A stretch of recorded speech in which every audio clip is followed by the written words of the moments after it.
হরে কৃষ্ণ।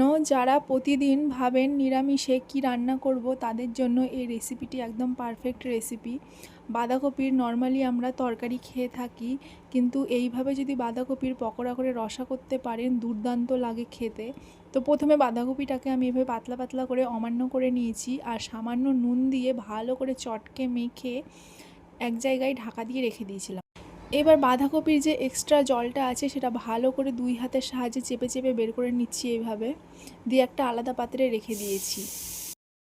বাঁধাকপির পকোড়া করার জন্য ধনেপাতা কুচি, কাঁচা লঙ্কা কুচি দিয়ে দিয়েছি, আর কিছু সামান্য মশলা দেব, যেমন ধনে গুঁড়ো, হলুদ গুঁড়ো, আর 4 চামচের মতো বেসন ব্যবহার করব। বেসনটা বেশি ব্যবহার করব না, আটা মাখার মতো মাখতে হবে যাতে পকোড়াটা বেশি পাতলা না হয়ে যায়, বেশি জল দেব না।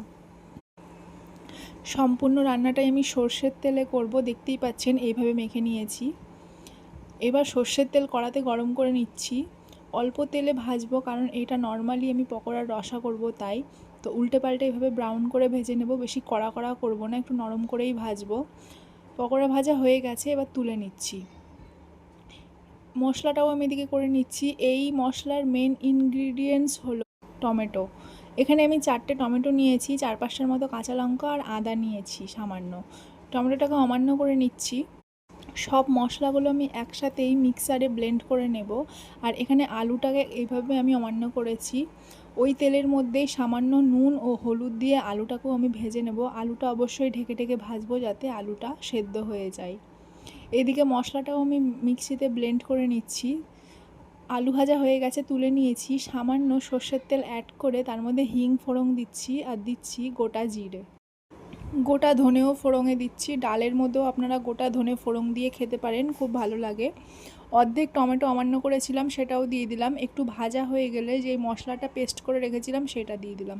ভালো করে কষাতে হবে। কিছু গুঁড়ো মশলা ব্যবহার করছি, ধনে গুঁড়ো, হলুদ গুঁড়ো, একদম সামান্য মশলা ব্যবহার করতে হবে। এটা কালারের কাশ্মীরি লঙ্কার গুঁড়ো, কোনো ঝাল লঙ্কার গুঁড়ো আমি ব্যবহার করছি না।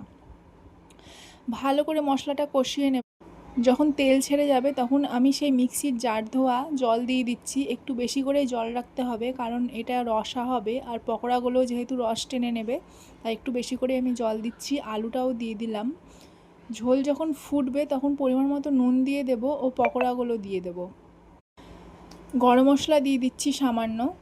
যারা গরম মশলা দিতে পছন্দ করেন না তারা ধনেপাতা কুচি ব্যবহার করতে পারেন। আর নামানোর আগে আমি 1 চামচের মতো ঘি ব্যবহার করছি। রেসিপিটি কেমন লাগলো অবশ্যই আমাকে জানাবেন। রাধে রাধে।